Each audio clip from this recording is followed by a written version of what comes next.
أشهد أن لا إله إلا الله وحده لا شريك له وأشهد أن محمدا عبده ورسوله أما بعد فأعوذ بالله من الشيطان الرجيم بسم الله الرحمن الرحيم الحمد لله رب العالمين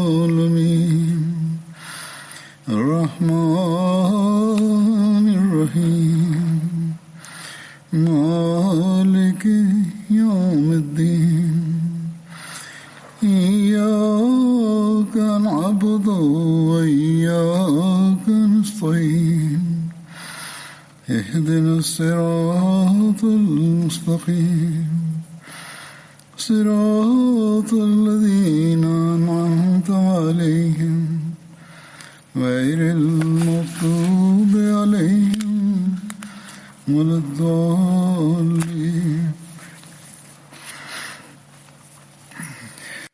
Men bugun Xulafai Roshidinlardan Hazrat Ali ibn Abu Talib zikrini boshlayman. U zotning to'liq ism-sharifi Hazrat Ali ibn Abu Talib ibn Abdumuttalib ibn Hoshimdir. Otasining nomi Abd Manof edi. Kunyasi esa Abu Talib bo'lgan. Uning onasining nomi Fatima bint Asad ibn Hoshim edi. Hazrat Ali roziyallohu anhu Rasululloh sallallohu alayhi vasallamga payg'ambarlik kelishidan 10 yil oldin tavallud topganlar. Hazrat Alining shakl ko'rinishlari quyidagicha tasvirlanadi.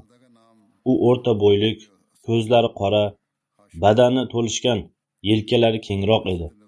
Hazrat Ali roziyallohu anhuning onasi uning nomini o'z otasining nomiga nisbatan Asad deb qo'ygan edi. U tug'ilganda Abu Talib uyda mavjud bo'lmagan. Abu Talib uyga qaytib kelganida unga Ali deb nom qo'ydi. Hazrat Alining 3 ta birodari va 2 ta opa-singillari bor edi. Birodarlari Talib, Aql, Ja'far va opa-singillari esa Ummu Xoni va Ummu Jumona bo'lgan. Talib va Jumonadan tashqari barchasi islomni qabul qilishgan. Hazrat Alining kunyasi Abul Hasan, Abu Sobitayn va Abu Turob bo'lgan. Sahih Buxoriyda Hazrat Suhayl ibn Sa'ddan rivoyat qilinadi. Rasululloh sallallohu alayhi vasallam Hazrat Fotimaning uyiga borganlarida Hazrat Alini uyda topolmadilar. Rasululloh sallallohu alayhi vasallam Hazrat Fotimadan "Amakivachangiz qayerda?" deb so'raganlarida men va uning o'rtasida qandaydir kelishmovchiliklar yuz berganda u norozi bo'lib ketib qoldi. Tushki payt dam ham olmadi, dedi. Hazrat Fatima roziyallohu anhu Rasululloh sallallohu alayhi vasallam birovni Hazrat Alini izlagani yubordilar. U kishi qaytib kelib, "Ya Rasululloh, u masjidda uxlayapti", dedi. Rasululloh sallallohu alayhi vasallam masjidga tashrif buyurdilar. Hazrat Ali u yerda yotgan edi. Uning ridosi bir tomonidan ochilib qolgan edi. U yerga biroz tuproq yopishib qolgan edi. Rasululloh sallallohu alayhi vasallam tuproqni tozalab, "Ey Abu Turob, turing! Ey Abu Turob, turing! Ey Abu Turob, turing!" dedilar. O'sha paytdan beri u Abu Turob kunyasi bilan atala boshlandi. Hazrat Ali Rasululloh sallallohu alayhi vasallamning otliqlariga qanday kelgani haqida voqea uchraydi. Mujohid ibn Jabbar Abul Hojjaj shunday deydi: Qurayshliklarning bir katta musibatga duch kelganligi Alloh taolo tomonidan Hazrat Aliga mukofot hamda xayr barakasi sababchisi bo'ldi. Hazrat Abu Talib serfarzand odam edi. Shu sababdan Rasululloh sallallohu alayhi vasallam amakilari Hazrat Abbosga qarab, Abbos Qurayshliklarning badavlat kishilaridan edi. Shunday dedilar: "Ey amaki, birodaringiz Abu Talib serfarzand odamdir. Ahvolini ko'rib turibsiz. Hamma yoqda qahatchilik bo'lib yotibdi. Yuring, borib biroz bo'lsa ham bolalaridan yengillataylik. Men bittasini olay, siz ham bittasini oling. Uni biroz yengillatib qo'yaylik." Hazrat Abbos "Xo'p, yaxshi. Shunday qilaylik" dedi. So'ngra ular ikkalalari Hazrat Abu Tolibning oldilariga kelib, maqsadlarini aytib berdilar. Hazrat Abu Tolib aql menda qolsin. Undan bo'lak qanday xohlasangizlar ixtiyor o'zlaringizda dedi. Chunonchi Rasululloh sollallohu alayhi vasallam Hazrat Alining qo'lidan ushlab o'zlari bilan birga oldilar. Hazrat Abbos esa Ja'farni oldi. Hazrat Ali Alloh taolo Rasululloh sollallohu alayhi vasallamni payg'ambar etib yuborganga qadar birga bo'lib turdi. So'ngra Hazrat Ali Rasululloh sollallohu alayhi vasallamga ergashdi, iymon keltirdi va u zot sollallohu alayhi vasallamni tasdiqladi. Hazrat Ja'far islomni qabul qilgunga qadar Hazrat Abbos qarmog'ida bo'lib turdi. Hazrat Abbos so'ngra Hazrat Ja'fardan forig' bo'ldi. Bu rivoyat tabiriy tarixda qayd etilgan. Hazrat Mirza Bashir Ahmad sohib bu voqeani zikr etib shunday deydilar: Abu Tolib bir hurmat ehtiromli kishi edi, biroq kambag'al edi. Uy ro'zg'ori qiyinchilik bilan kechirar edi. Ayniqsa Makkada qaxtchilik yuz berganda uning kunlari o'ta aziyatli o'ta boshladi. Rasululloh sollallohu alayhi vasallam o'z amaklarining aziyatini ko'rib, o'zlarining ikkinchi amaklari Abbosga bir kuni shunday dedilar: "Ey amaki, birodaringiz Abu Tolibni moliyaviy ahvoli tang. Agar o'g'illaridan bittasini siz olsangiz, bittasini men olsam, naqadar yaxshi bo'ladi." Hazrat Abbos bu tavsiyani qo'llab-quvvatladi. So'ngra ikkalari Hazrat Abu Tolib oldiga borib, tafsilotlarni aytib berishdi. Abu Tolib o'z farzandlaridan aqlni ko'proq yaxshi ko'rardi. Abu Tolib aql menda qolsin, qolgan ikkitasini xohlasangiz olib ketinglar dedi. Chunonchi Ja'farni Abbos o'z uyiga olib ketdi. Alini esa Rasululloh sollallohu alayhi vasallam o'z uylariga olib ketdilar. U payt Hazrat Ali roziyallohu anhu taxminan 6 yoshda edi. Shundan so'ng Hazrat Ali doimo Rasululloh sollallohu alayhi vasallam bilan birga turdi. Hazrat Alining islomni qabul qilishi haqida Ibn Ishoq quyidagicha rivoyat qiladi. Hazrat Ali ibn Abu Tolib Hazrat Xadijaning islomni qabul qilganliklari va u zot sollallohu alayhi vasallam bilan birga namoz o'qiganidan bir kun o'tib keyingi keldi. Rivoyatchi deydi: Hazrat Ali Rasululloh sollallohu alayhi vasallam va Hazrat Xadijaning namoz o'qiyotganliklarini ko'rganida Hazrat Ali: "Ey Muhammad sollallohu alayhi vasallam, bu nima?" deb so'radi. Rasululloh sollallohu alayhi vasallam: "Bu Alloh taoloning dinidir. Alloh taolo uni o'zi uchun tanlab olgan va payg'ambarlarni u bilan jo'natgan. Demak, men sizni Alloh taolo va uning ibodati tomon va Lot hamda Uzoni inkor etishga chaqiraman" dedilar. Hazrat Ali Rasululloh sollallohu alayhi vasallamga: "Men bu haqda bugundan avval hech eshitmaganman. Men Abu Tolibga buni zikr etmagunimga qadar hech narsa deya olmayman" dedi. Rasululloh sollallohu alayhi vasallam payg'ambarlikni e'lon qilishidan oldin bu sir ochilmasini deb u gapni yoqtirmadilar.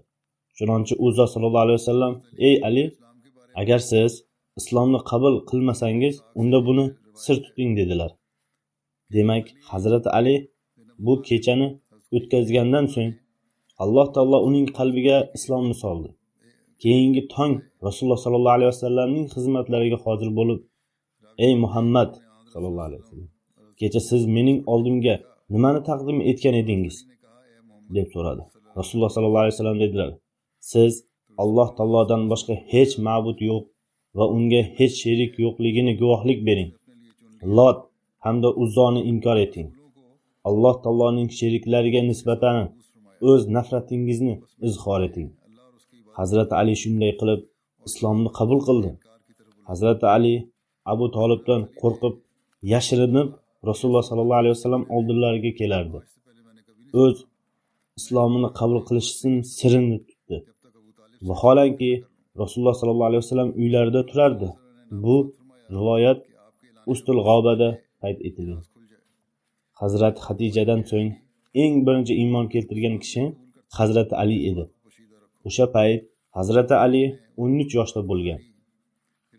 Ba'zi boshqa rivoyatlarda uning yoshi 15, 16 va 18 da deb ham qayd etilgan.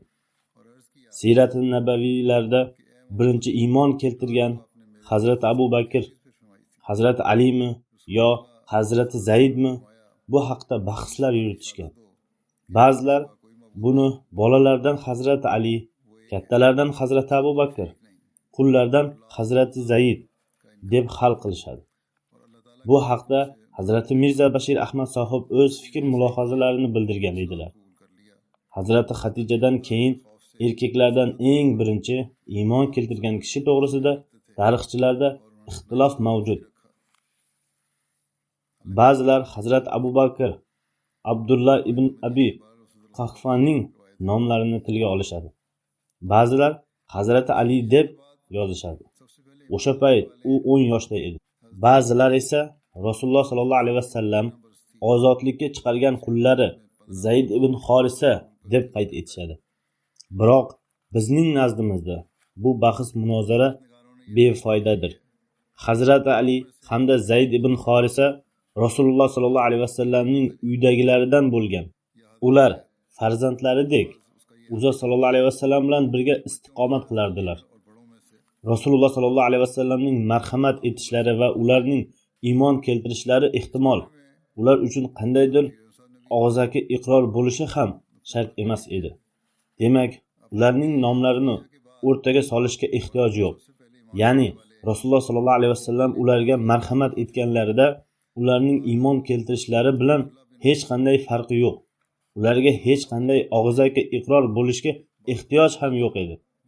Shuning uchun ular haqida bahs yuritishning keragi yo'q. Ular orasidan Hazrat Abu Bakr hech talash tortishsiz afzalroq va birinchi iymon keltirgan zotdir.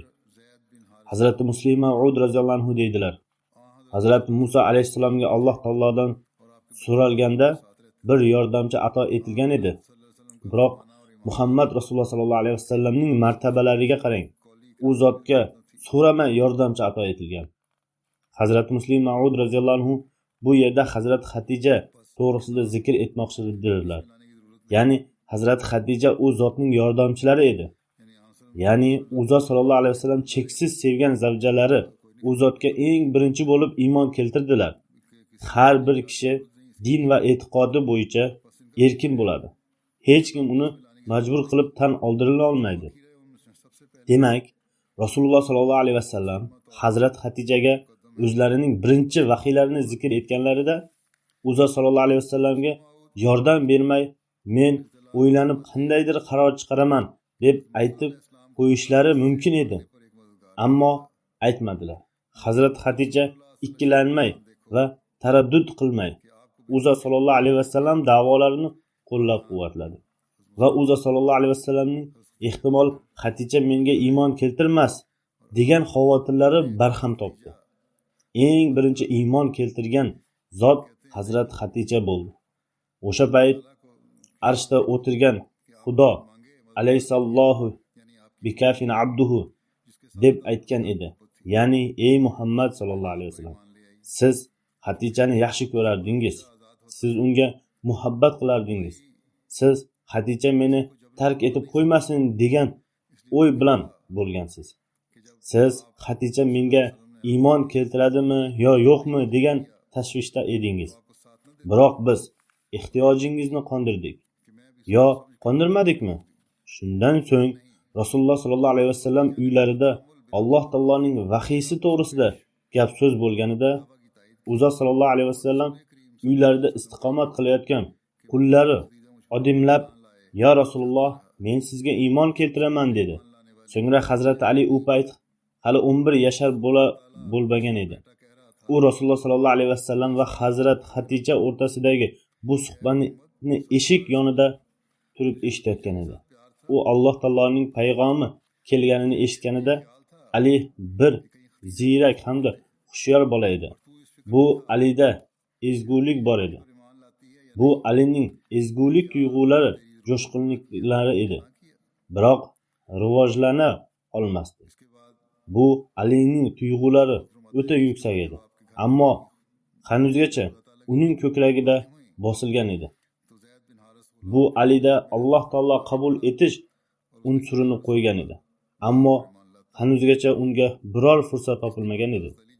U o'z tuyg'ularini ro'yobga chiqish vaqti kelganini, o'z tuyg'ularining rivojlanishi fursatini kelganini, Alloh taoloning o'z tomoniga chaqirayotganini ko'rganida, bu bolakay Ali o'z dard alam bilan to'la ko'kragi bilan tortinib uyalib, "Ya Rasululloh, qaysi narsaga mening kelinoyim iymon keltirgan bo'lsa va qaysi narsaga Zayd iymon keltirgan bo'lsa, unga men ham iymon keltiraman" dedi. Tarix kitobida quyidagicha qayd etiladi. Namoz chog'i bo'lganda Rasululloh sollallohu alayhi vasallam Makka tog'lari tomon ketib qoladilar. Hazrat Ali ham Uzot sollallohu alayhi vasallam amakilari Abu Talib va boshqa amakalaridan yashirinib Uzot sollallohu alayhi vasallam bilan birga borar edi. Ular ikkalasi u yerda namoz o'qishgach qaytib kelishardi. Ular bu ishni ana shunday davom etib turdilar. Bir kuni Abu Talib ular ikkalovlarining namoz o'qiyotganliklarini ko'rib qoldi. U Rasululloh sollallohu alayhi vasallamga dedi: "Ey mening jiyanim, bu qanaqa din?" deb so'radi. Uzot sollallohu alayhi vasallam: "Ey amaki, bu Alloh taoloning dinidir. Uning farishtalari dinidir. Uning payg'ambarlari dinidir. Otamiz Ibrohimning dinidir. Bu din bilan Alloh taolo meni odamlar tomon jo'natgan. Ey amakim, nasihat qilishim uchun siz eng ko'p haqlisiz.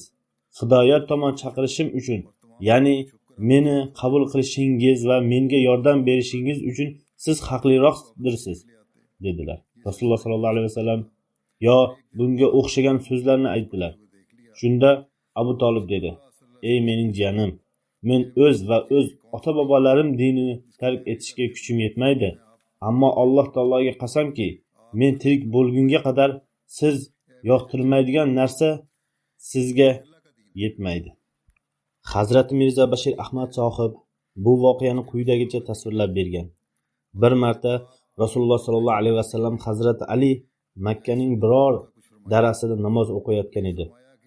Tasodifan u yerdan Abu Talib o'tib qoladi. Abu Talib hanuzgacha islom to'g'risida bilmas edi. Shuning uchun u hayratlanib bu manzarani kuzatib turdi. Rasululloh sollallohu alayhi vasallam namozni tugatganlaridan so'ng u: "Ey jiyanim, siz tanlagan bu din qanaqa?" deb so'radi. Rasululloh sollallohu alayhi vasallam: "Amakim, bu Alloh taoloning dini va Ibrohimning dinidir" dedilar. Rasululloh sollallohu alayhi vasallam Abu Talibni qisqacha islomga da'vat etdilar. Biroq Abu Talib: "Men o'z ota-bobolarim dinini tark eta olmayman" dedi. Yana o'z o'g'li Hazrati Aliga qarab: "O'g'lim, siz bemalol Muhammad sallallohu alayhi vasallamga yordam bering. Zero men ishonamanki, u sizni yaxshilikdan bo'lak hech narsaga chaqirmaydi" dedi. Alloh taoloning farmoniga muvofiq Rasululloh sollallohu alayhi vasallam o'z qarindosh urug'larini ogohlantirishlari quyidagicha uchraydi. Hazrati Baro ibn Ozibdan rivoyat qilinadi. Rasululloh sollallohu alayhi vasallam: "Va indir ashiratakal aqrabina", ya'ni siz o'z yaqin qarindoshlaringizni ogohlantiring degan oyat nozil bo'lganida Rasululloh sollallohu alayhi vasallam Hazrati Aliga: "Biz uchun bir taom bilan qo'y sonini tayyorlang" dedilar. Boshqa bir rivoyatda so'o o'rniga mud degan so'z uchraydi. Bir so'o 4 muddan iborat bo'lardi. Ya'ni taxminan 2 kilogrammga yaqin bo'ladi. Rivoyatlarda qayd etilishicha, Kofaliklar va Iroqlilarning bir so'asi 8 muddan iborat edi. Ya'ni 4 kilogramm teng bu o'zigina taom edi. 2,5 kilo bo'lsin yoki 4 kilo bo'lsin, yaqin qarindoshlarni ziyofatga chaqirish lozim edi. Rasululloh sollallohu alayhi vasallam bir so'va ovqat bilan qo'yning sonini hamda bir piyola sutni tayyorlagan. So'ngra Banu Muttolibni chaqiring dedilar. Hazrati Ali dedilar: "Men xuddi shunday qildim. Ular barchasi to'planishdi. Ular bir kishi yo kam yo ko'p 40 kishidan iborat edi. Ular orasida Uzot sollallohu alayhi vasallamning amakilari Abu Talib, Hamza, Abbos va Abu Lahab ham mavjud bo'lgan. Men ular oldiga taom bor katta idishni qo'ydim. Shunda Rasululloh sollallohu alayhi vasallam undan go'shtning bir bo'lagini olib, barakatli bo'lishi uchun o'z tishlari bilan maydalab chinni atrofiga yoyib qo'ydilar. So'ngra Rasululloh sollallohu alayhi vasallam Allohning nomi bilan yenglar dedilar. Kishilar to'yguniga qadar yedilar. Allohga qasamki, men ularga taqdim etgan taomni faqat bir kishi yeya olardi. So'ngra Rasululloh sollallohu alayhi vasallam kishilarga sut ichiring dedilar. Men haligi bir piyola sutni olib keldim. Ular undan ichdilar. Hattoki barchasi to'yib ketishdi. Xudoga qasamki, ulardan faqat bittasi to'liq sutni icha olardi. Rasululloh sollallohu alayhi vasallam kelganliklariga so'zlashga niyat qilganliklarida Abu Lahab darhol gapira boshladi va qaranglar, sheringiz sizlarni qanday sehrlab qo'ydi dedi. So'ngra ular tarqalib ketishdi.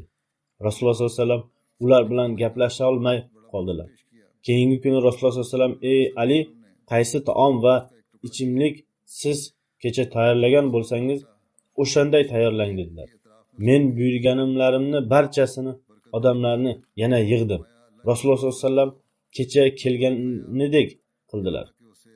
Ya'ni taomga baraka qo'shdilar. So'ngra odamlar undan yeb ichdilar, hattoki yaxshilab to'yib ketdilar. So'ngra Rasululloh sollallohu alayhi vasallam: "Ey Banu Abdul Muttalib, men sizlar uchun olib kelgan narsalardan o'z qavmi uchun yaxshiroq narsani olib kelgan Arabistondagi biror yigitni bilmayman.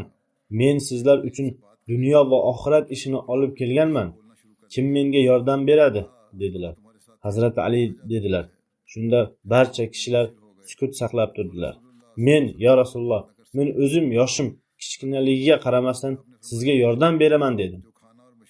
Sirat Xotaman Nabiyinda bu voqeani zikr etib, Hazrat Mirza Bashir Ahmad Sohib quyidagicha yozganlar. Payg'ambarimiz sollallohu alayhi vasallam Hazrat Aliga bir ziyofatni uyushtirib, Banu Abdul Muttalibni chaqiring, toki ularga haq payg'omini yetkazilsin dedilar. Chunonchi Hazrat Ali ziyofat uyushtirdi. Rasululloh sollallohu alayhi vasallam o'zlarining eng yaqin qarindoshlarini ziyofatga chaqirdilar. Ularning soni taxminan 40 kishidan iborat edi. Ular ovqatlangach, Rasululloh sollallohu alayhi vasallam nutq qilmoqchi bo'lganliklarida baxti qaro Abu Lahab shunday gap gapirdiki, barcha kishilar tarqalib ketishdi. Shunda Rasululloh sollallohu alayhi vasallam Hazrat Aliga bu fursatni zoyi ketdi. Endi yana ziyofat uyushtiring dedilar. Chunonchi Uzo sollallohu alayhi vasallamning qarindoshlari yana to'planishdi. Rasululloh sollallohu alayhi vasallam ularga murojaat qilib: "Ey Banu Abdul Muttalib, qaranglar, men sizlarga olib kelgan narsalardan yaxshiroq narsani biron bir kishi ham o'z qabilasiga olib kelmagan. Men sizlarni Xudo tomon chaqiraman. Agar gapimga quloq solsangizlar, sizlar din va dunyodagi yaxshiroq ne'matlarga voris bo'lasizlar. Menga aytinglarchi, bu ishda kim menga yordamchi bo'ladi?" Barchasi sukut saqlab turishgan edi. Davra suv quygandek jimjit edi. Bir danaga, bir burchakdan ko'zlaridan suv oqayotgan ariqqina 13 yashar bola turib shunday dedi: "Mayli, men zaifman, eng kichkinaman, ammo sizga yordam beraman." Bu Hazrat Alining ovozi edi. Rasululloh sollallohu alayhi vasallam Hazrat Alining so'zlarini eshitib, qarindoshlari tomonga qarab: "Xohlasangiz bu yosh bolaning gapiga quloq solib, uni tan olinglar" dedilar. O'tirganlar bu manzarani ko'rib, saboq olish o'rniga qahqah otib kuldilar. Abu Lahab o'z akasi Abu Tolibga shunday dedi: "Qaranga, Muhammad endi sizning o'g'lingizga ergashishga sizni undayapti." So'ngra bu kishilar islom hamda Rasululloh sollallohu alayhi vasallam zaifliklariga kulib ketib qolishdi. Hazrati Muslim Ma'ud roziyallohu anhu bu voqeani zikr etib shunday deydilar: Hazrati Alining voqeasi uchraydi. U dinga yordam berish uchun o'rnidan turganida 11 yashar edi. Bolalar buni diqqat bilan tinglashlari lozim. Rasululloh sollallohu alayhi vasallamga vahiy nozil bo'lganida Uzo sollallohu alayhi vasallam ziyofat uyushtirib, Makkaning barcha kibor rasmiylarini chaqirdilar. Ularni ovqatlantirdilar. So'ngra Uzo sollallohu alayhi vasallam o'rnlaridan turib, "Men biroz o'z da'voyim bo'yicha gapirmoqchiman" deganlarida turib qochib ketishdi.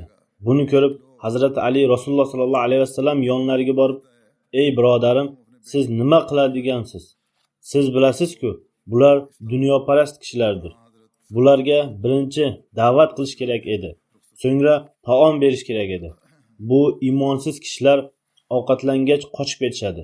Zero ularning taomga ehtiyoji bor edi. Siz dastlab da'vat qilishingiz kerak edi. So'ngra ularga taom berishingiz kerak edi. Shunda ular 2 soat ham o'tirishlari mumkin edi. Chunonchi Rasululloh sollallohu alayhi vasallam o'shanday qildilar. Ularni qayta chaqirib ziyofat uyushtirdilar. Ammo birinchi ularga biroz da'vat qilib, so'ngra taom berdilar. Shundan keyin Uzza sollallohu alayhi vasallam o'rinlaridan turib, "Ey odamlar, men sizlarga Alloh taoloning gaplarini aytib berdim. Bunda biron bir meni qo'llab-quvvatlovchi kishi bormi?" deb so'radilar. Makkaning barcha kibor kishilari o'tirib turdilar. Faqat Hazrat Ali roziyallohu anhu o'rnidan turib, "Ey Makkaning o'g'li, men sizga yordam beraman", dedi. Rasululloh sollallohu alayhi vasallamning yosh bola ekanligini o'ylab yana turib, "Sizlar orangizda menga yordam berguvchi bironta kishi bormi?" deb so'radilar. Barcha yoshi ulug' kishilar o'tirgan joyida turmadilar. Biroq 10 yashar bola o'rnidan turib, "Ey amakimning o'g'li, men sizga yordam berguvchi bo'laman", dedi. Rasululloh sollallohu alayhi vasallam, "Alloh taolo nazdida bu 10 yashar bola navqirondir. Qolganlari barchasi esa yosh bolalar bo'lib, ular kuchsizdirlar", deb marhamat qildilar. Ana shu birgina bola aqlli ekanligini o'ylab, uni o'zlari bilan birga oldilar. So'ngra o'sha Ali oxirgi nafasigacha u zot sollallohu alayhi vasallam bilan birga bo'lib turdi. So'ngra u zotdan so'ng xalifa ham bo'ldi va u zot roziyallohu anhu orqali dinga shunday asos soldiki, u zot roziyallohu anhu avlodlarini ham solih qildi.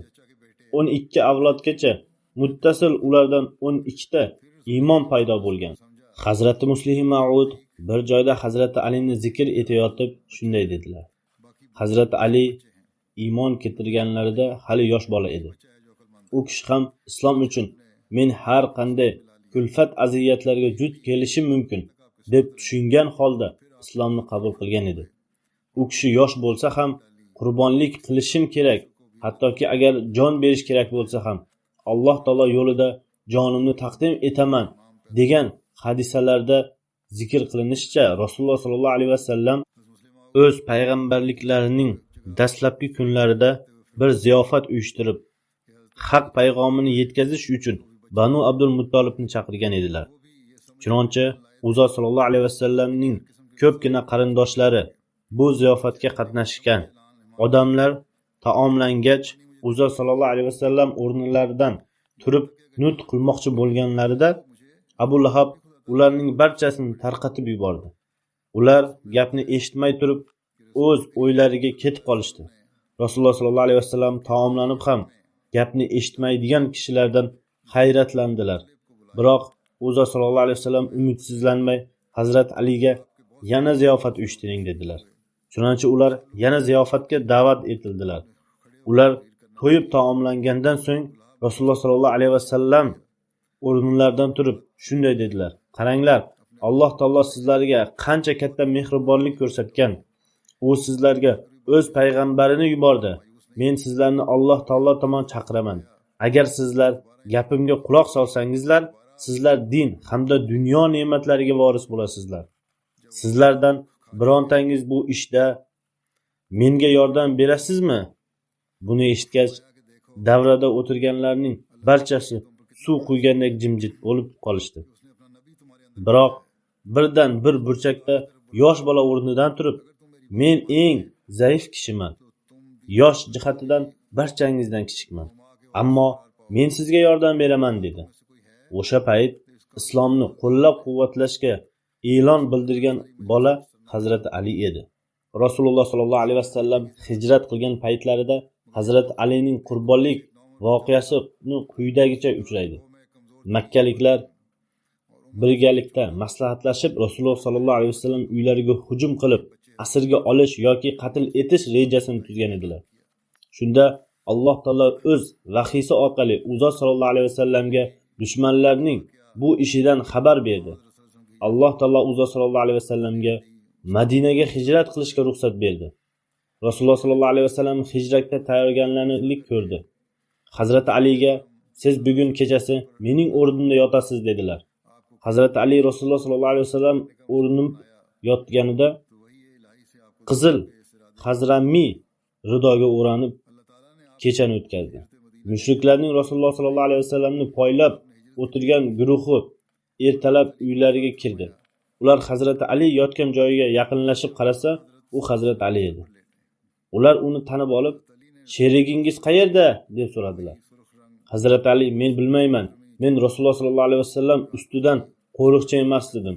Sizlar uni Makkadan chiqishini aytganliklaringizda u ketib qoldi", dedi. Mushriklar unga qo'pasa qilib kaltakladilar va ushlab xonai Ka'baga olib borib, biroz muddat asir tutib, so'ngra qo'yib yubordilar. Yana bir siyrat asarida yozilishicha, Rasululloh sollallohu alayhi vasallamning farmonlariga muvofiq Hazrati Ali 3 kundan so'ng makkaliklarning omonatlarini ularga topshirib, Rasululloh sollallohu alayhi vasallam oldilariga hijrat qilib ketdi. U zot roziyallohu anhu Kulsum ibn Xidam uyida istiqomat qildi. Sirat Xotaman Nabiyyin asarida hijrat payti yuz bergan voqeani quyidagicha yoritiladi. Tun qop-qorong'i edi.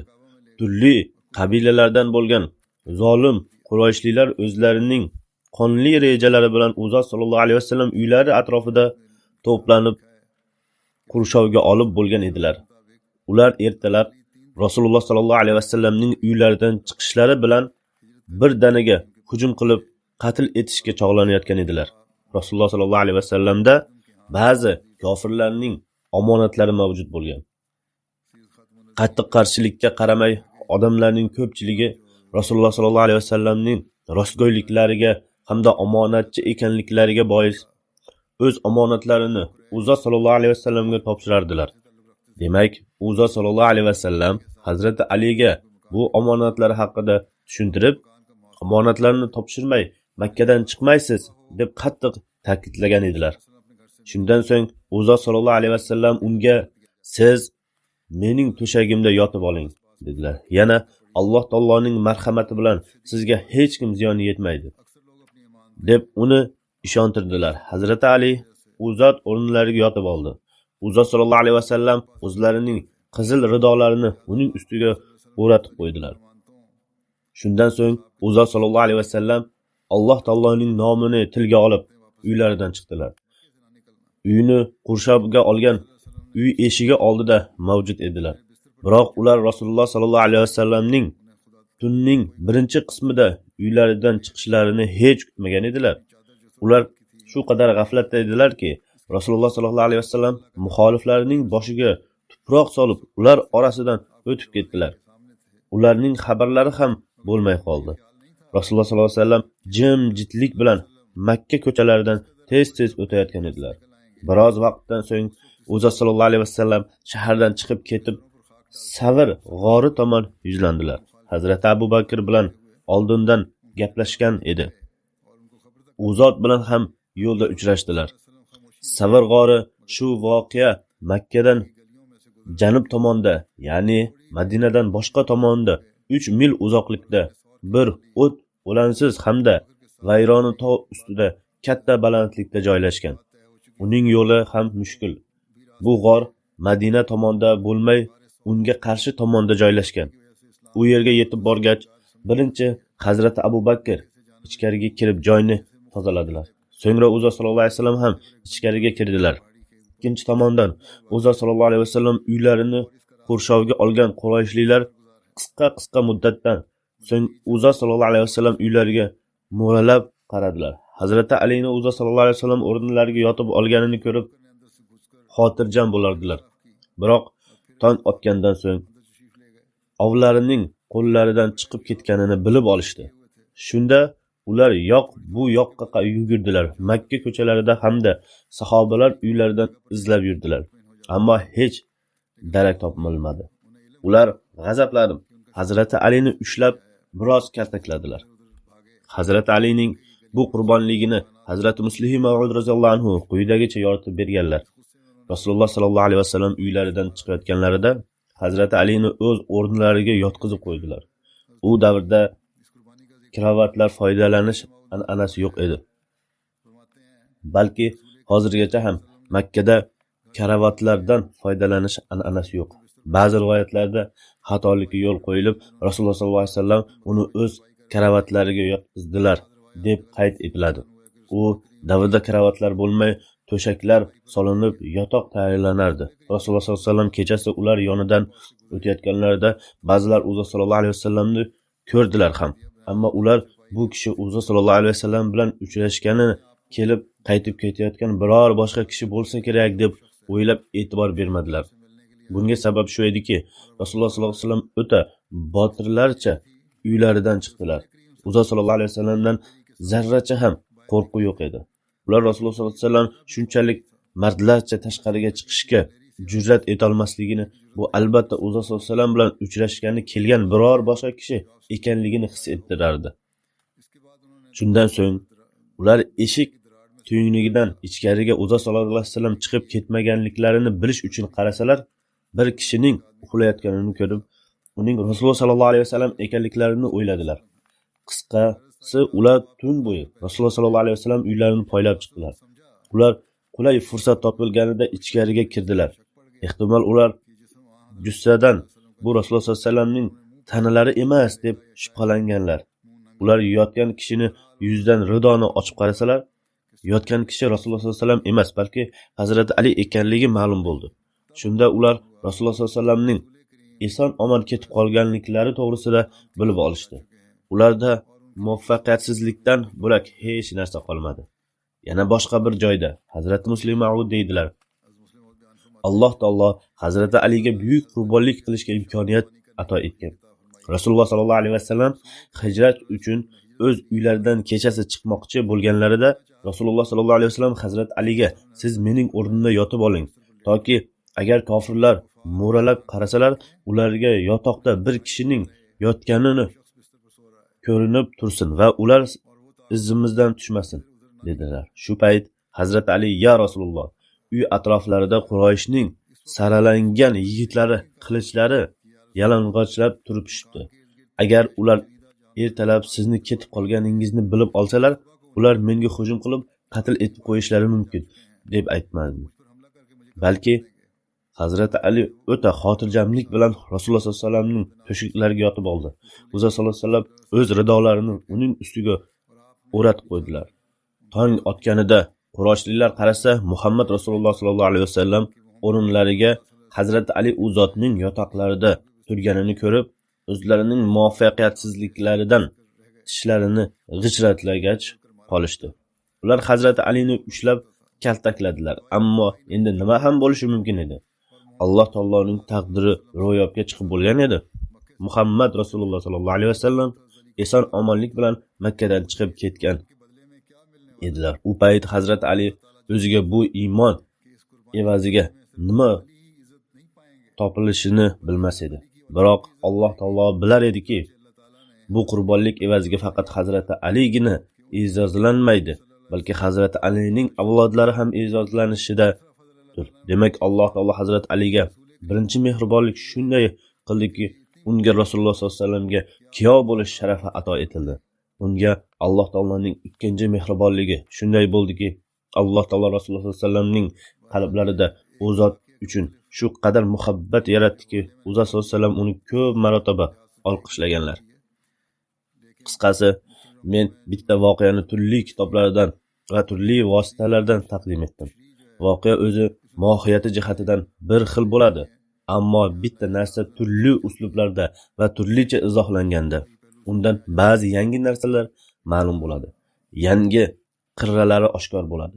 Shu yerda Hazrati Ali siratining turli qirralari ochildi. Rasululloh sollallohu alayhi vasallam bilan har bir sahobaning bo'lgan aloqasi ham ma'lum bo'ladi. Ba'zida bir xil voqea takror taqdim etiladigan o'xshaydi, biroq uning uslubi o'zgacha bo'ladi. Shu yerda Hazrati Ali to'g'risida ham ana shu narsalar bizga ma'lum bo'ldi. Qisqasi, Hazrati Alining zikri hali davom etadi.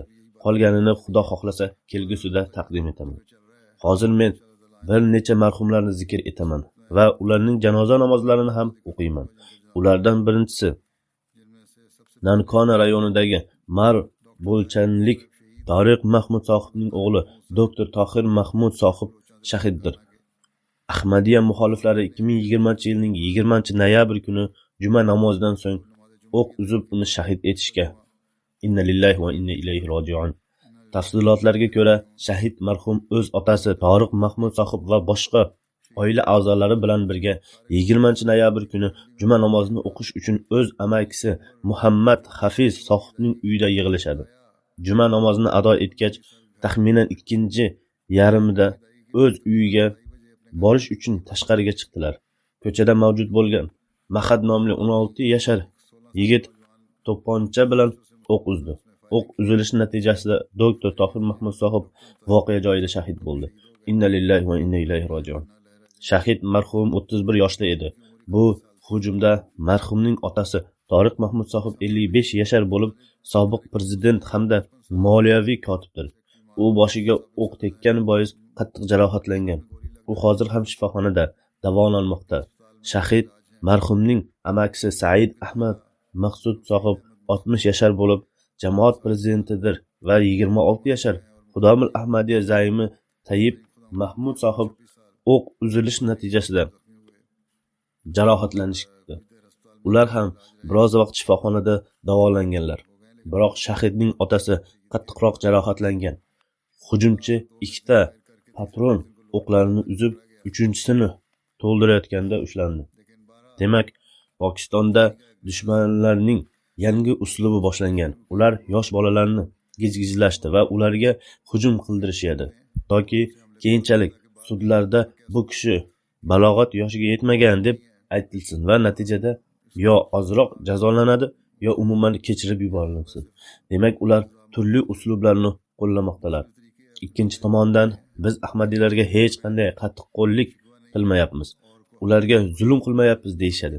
Yana bir tomondan Ahmadiylar shahid etilmoqda. Davlat arboblari Ahmadiylarga qarshi sud ishlarini ochmoqdalar. Alloh taolo ularga aql bersin. Agar bular aqlni ishlatmaydigan bo'lsalar, Alloh taolo ularni o'zi ushlasin. Ahmadiyat marhumning oilasiga uning buvasi Hakim Ibrohim Sohib orqali kirib kelgan. U o'zining boshqa oila a'zolari bilan birga 13 yoshida 2-xalifa davrida bay'at qilgan edi. Marhum shahid Lahordagi Islomiya kollejini tamomlagandan so'ng 2003-yili Moskvada doktorlik bo'yicha diplom oldi. Shu kunlarda PMDC imtihoniga tayyorlanganlik ko'rayotgan edi. Rovvadagi Fazl Umar shifoxonasida ishlab turgan shahid marhum son sanoqsiz fazilatlarga ega edi. Xilofatga cheksiz muhabbat qilardi. Jamoat mas'ullarini hamda markazdan borgan mehmonlarni ko'p hurmat qilardi. Jamoat tomonidan unga biror ish topshirilganda darhol hozir bo'lardi. Xudomil Ahmadiyyaning qoid sifatida xizmat qilgan. Ko'p martaba bemorlarni o'z mashinasida shifoxonaga yetkazdi. Xizmat qilishda doimo peshqadam bo'lgan. G'ayrahmadiylar bilan ham yaqin aloqasi bor edi. Ko'pgina g'ayrahmadiy oliyjanob kishilar tashrif buyurib, bu voqea to'g'risida o'z qayg'ularini bildirishdi. Bu oila ko'p muddatdan beri qattiq qarshilikka duch kelayotgan edi. 1974-yilda ham jamoat muxoliflari shahid marhum buvasining do'konini yoqib yuborishga, uning otasi Tariq Mahmud Sohibni 2006-yili muxolifa zolimlari yo'sinida kaltaklashgan. Bir necha kun muqaddam Ahmadiyya jamoatining bir dushmani shahid marhum otasining ustiga bozorda o'tayotganda tupurib yubordi. Bular shunday nojo'ya harakatlarni muttasil qilayotgan edilar. Ammo bu oila sobit qadamlikni ko'rsatmoqda. Rossiyadagi Sankt-Peterburg targ'ibotchisi Sadoqat Ahmad Sohib yozadi. Marhumning tahsil olish muddatining bir katta qismi Tataristonning Kazan shahrida o'tgan. So'ngra muvaffaqiyatli doktor bo'lib Pokistonga qaytgan. Doktor Tohir Mahmud Sohib tahsil olayotgan paytlarida jamoat bilan nihoyatda ixlos va aloqasi bilan muomala qilar edi. Jamoat namozini ado etishda va chandalarini to'lashda muntazam qatnashardi. O'z yotoqxonasi jamoat markazidan uzoqroq bo'lishiga qaramay, jamoatning tadbirlariga ham muttasil qatnashardi. Marhum tibbiyot tahsilini olayotgan talabalar ichida zehnli talaba hisoblanardi. Ularning o'quv tili ingliz tili edi. Biroq o'zining mehnati hamda qiziqishi sabab rus tilini ham ancha yaxshi o'zlashtirib olgan edi. Kazanda istiqomat qilib turgan yotoqxonasida barchaga o'zining Ahmadiy ekanliklarini bildirib qo'ygan edi. Shu sababdan qarshilikka ham duch kelardi. Zero u yerda pokistonlik talabalar ham tahsil olardi. Ular jamoatga qattiq qarshilik bildirilardi, ammo fursat topilganida ularga tabliğ olib borardi. Men Pokistonga borganimda men bilan uchrashib, o'zining qishlog'i Marbulanchada qarashlik ko'chaga bois Robvaga ko'chishi hamda u yerda uy qurib qo'yishini aytgan edi. Tataristondagi mahalliy Ahmadiy Farid Ibragimov deydi. Marhum rus tilini tezda o'rganib olgan edi. Juda ham xushchaqchaq, solih hamda oliyjanob kishi edi. U kulib turganida yuzidan nur taralardi. Marhum o'z orqasida otasi Toriq Mahmud, onasi Shami Axtar sohib va Germaniyada istiqomat qilayotgan birodari Qosim Mahmud sohib, yana Nasir Ahmad sohibning zavjasi bo'lmish singlisi Faiz Mahmud sohibni qoldirgan. Alloh taolo shahid marhumning darajalarini yuksaklantirsin. Firdavs jannatida yuksak maqom ato etsin. Jarohatlanganlarga sog'lik, salomatlik va komil shifo ato etsin. Jarohatlanganlarning barchasi turli qiyinchiliklardan saqlansin. Barcha qarindosh urug'lariga o'z fazl marhamatlarini ato etib tursin. Keyingi janoza Jamuluddin Mahmud sohibnikidir. U Sierra Leonda milliy umumiy kotib edi. 3-noyabr kuni yurak xuruji natijasida vafot etdi. Inna lillahi va inna ilayhi roji'un. Marhum o'tgan 16 yildan beri umumiy kotib sifatida xizmat qilayotgan edi va Alloh taoloning mehribonligi bilan vasiyat tizimiga qo'shilgan edi. Targ'ibotchilar boshlig'i Sayyidur Rahmon deydi. Qolgan fazilatlardan farqli katta fazilati shu ediki, butun dunyodagi ahmadiylarni millatchilikdan saqlab bir oila qilishning amaldagini o'rnatgan. Nihoyatda hikmat hamda ixlos bilan ishlardi. Uning janoza namoziga hamda dafn etish marosimiga taxminan 2000 kishi qatnashdi. Bundan tashqari 2 ta hukumat vaziri, armiya qo'mondoni, turli parlament a'zolari, shahar, qishloq raislari hamda boshqa davlat mas'ullari ham qatnashgan. Nusrat Jahon loyihasining kotibi Muborak Tohir sohib yozadi. Marhum juda ham ixlosli, jonu dili bilan jamoatga xizmat qiluvchi inson edi.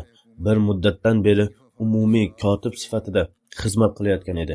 Yana Sierra Leondagi Ahmadiyya nashriyotining menejeri, noibi edi.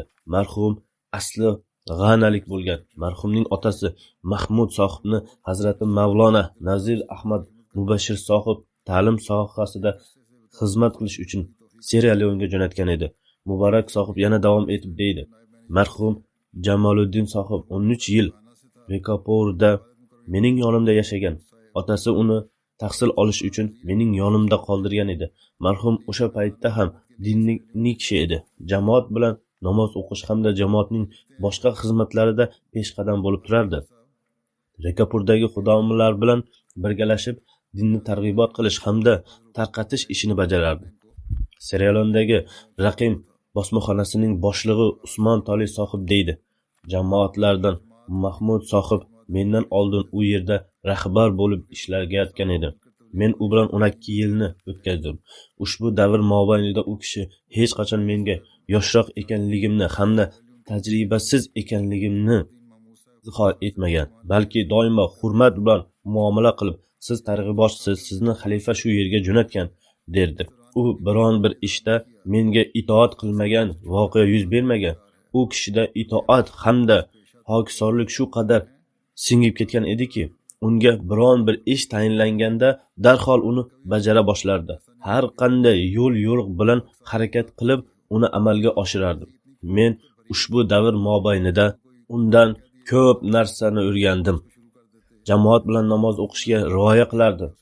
Uning namozi go'zallikda jihatdan rashk qilishga loyiq edi.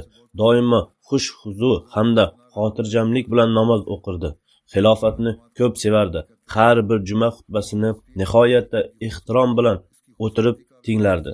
Sierra Leone madaniyatiga ko'ra Jamoliddin sohib bir necha bolalarni o'z uyida olib qolib, o'z yonidan xarajat qilib o'qitdi.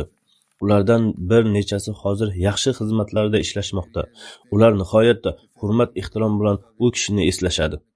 Targ'ibotchi Navid Kamar sohib yozadi: jamoat chaqiriqlariga jo'shqinlik bilan qatnashardi. U otasi va o'z oilasidagi boshqa oqsoqollar nomidan Tahrik Jadid va Vaqf Jadidga oshiqcha qurbonlik ham qilardi.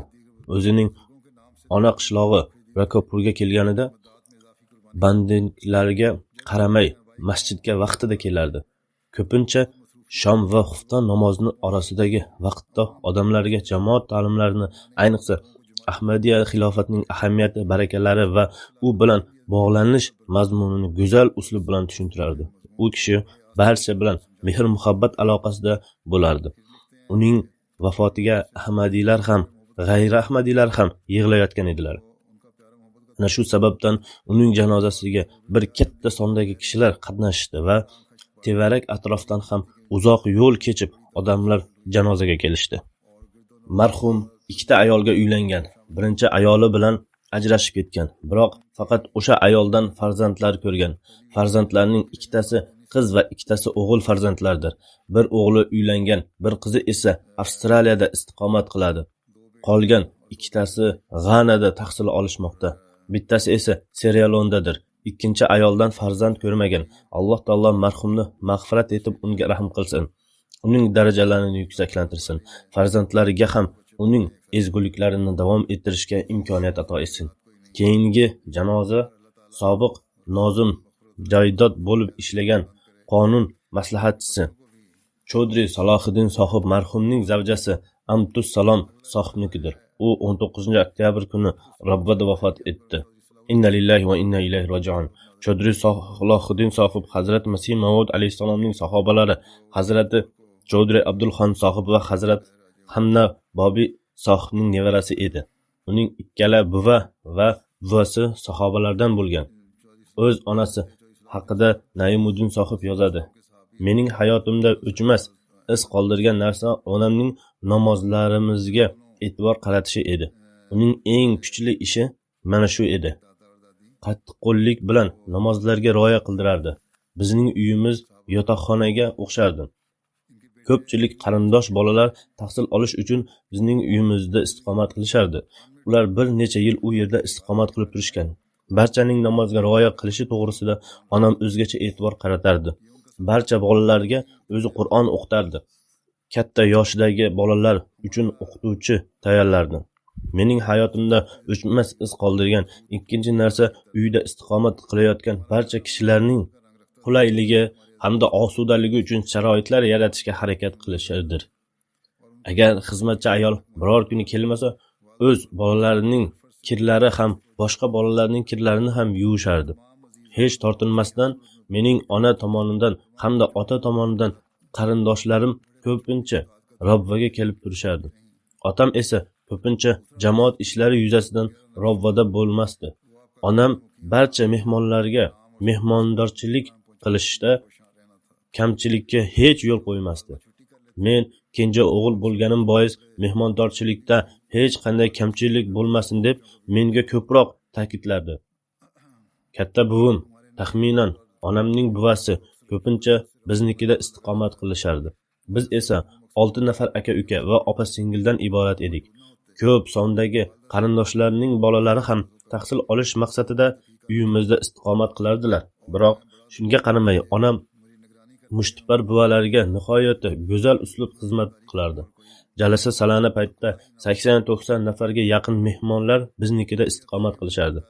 Ularning taomlanishi va yotishi uchun uyda chodir o'rnatilardi. Ko'proq to'shaklar qishloqdan olib kelinardi. Barcha kishilarni onam va otam ikkalasi birgalikda nihoyatda muhabbat hamda bag'rikenglik bilan amalga oshirardilar. Har bir qarindoshi marhumning muhabbati hamda mehmondorchiligini izhor etgan. Marhumning bir jiyani shunday yozadi: uning uyida istiqomat qilib tahsil olib turdim. Hech qachon ertalabki nonni bizga kechki payt bermagan, balki doimo nonushdagi issiq qatlamalarni hamda yangi qatqin taqdim etar edi. O'z farzandlarida boshqalarga ham shu darajada qarab turardi. Vaholanki o'zining farzandlari ham ko'p edi. Jamoat xalifaliklariga itoat hamda ularga muhabbat biz uchun o'rnakka loyiq edi. Marhum hurmat ehtiromli kishilarni hurmat qilish shijoatini bizga ham singdirgan. Marhumning kelini Nabila Naim sohib deydi. Marhuma ko'p fazilatlarga ega edi. Namozlarga rioya qiluvchi, Qur'oni Karimni tilovat qiluvchi, tahajjud namozini ado etuvchi va sabr matonatli ayol edi. Qiyinchilikda ham hech qachon shik va shikoyat qilmas edi. Alloh taoloning rizosiga doimo rozi bo'lib turgan ayol edi. Kambag'allarga g'amxo'rlik qilardi. Birovning qiyinchiligiga bardosh qila olmasdi. Doimo ularga yordam berishga tayyor bo'lib turardi. Marhum xilofatga itoat etishda hamda sidq va vafoda peshqadamliklardan edi. Alloh taolo uning farzandlari hamda avlodlariga ham uning fazilatlarini o'zlashtirishga imkoniyat ato etsin. Marhumni mag'firat etib, unga rahm qilsin va darajalarini yuksaklantirsin. Navbatdagi janoza Dr. Latif Qurayshi sohibning onasi Mansur Bushir sohibnikidir. U 6 noyabr kuni 97 yoshda vafot etdi. Inna lillahi va inna ilayhi roji'un. Marhum Hazrat Masih Maud alayhissalom sahobalarining farzandlari bo'lgan. U Hazrat Mushin Faiz Ali Kapur Talvi sohib hamda Hazrat Shayx Abdurrashid sohibning nevarasi edi. Ular ikkalasi sahobalardan bo'lishgan. Marhumning yoshlikdan Hazrat Ammojon roziyallohu anhu bilan yaqin aloqasi bor edi. Marhum xotiraning zaifligiga qaramay, oxirgi lahzalargacha namoz o'qishini hech qachon unutmagan. MTA orqali juma xutbasini muntazam tinglardi. Soliha hamda vafoli ayol edi. Marhum Alloh taoloning marhamati bilan vasiyat tizimiga qo'shilgan. Men aytib o'tganimdek, marhum Latif Quraysh sohibning onasi endi o'tgan kunlarda Qurayshi sohib va zavjasi Shavkat Gavhar sohiba ham vafot etishgan edi. Ular ikkalasi hayot bo'lganlarida qadar marhumga ko'p xizmat qilib turishgan. Ular ikkalasi uning hayotlariga qadar keyin vafot etishgan. Marhumning nevarasi Ismat Mirzo sohib yozadi. Mening buvim haqiqiy mu'mina, ahmadiyat hamda xilofatga jonu dili bilan muhabbat qiluvchi zot edi. Men unga qaraganda ko'proq ibodat qiluvchi, Qur'onni sevguvchi boshqa biron kishini ko'rmadim.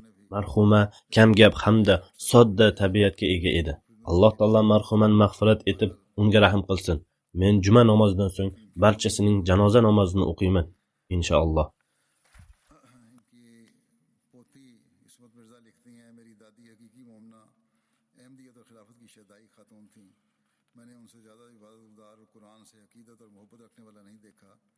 खामोश तबा और सादा तबीयत की मालिक थी। अल्लाह ताला मरहुमा के से मग़फ़िरत और रहम का सलूक फरमाए, दर्जात बुलंद फरमाए। जुमे के बाद उनकी नमाज जनाजा अदा करूँगा इन सब की इंशाअल्लाह।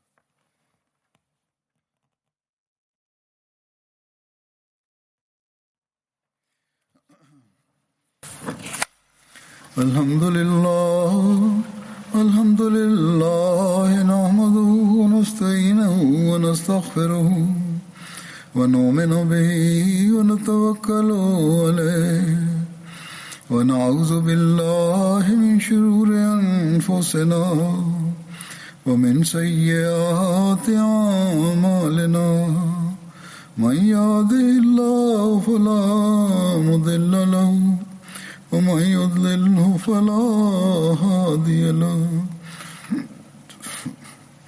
ونشهد أن لا إله إلا الله ونشهد أن محمدا عبده ورسوله عباد الله رحمكم الله إن الله يأمر بالعدل والإحسان وإيتاء ذي القربى وينهى عن الفحشاء والمنكر والبغي يعظكم لعلكم تذكرون اذكروا الله يذكركم وادعوه يستجب لكم ولذكر الله أكبر.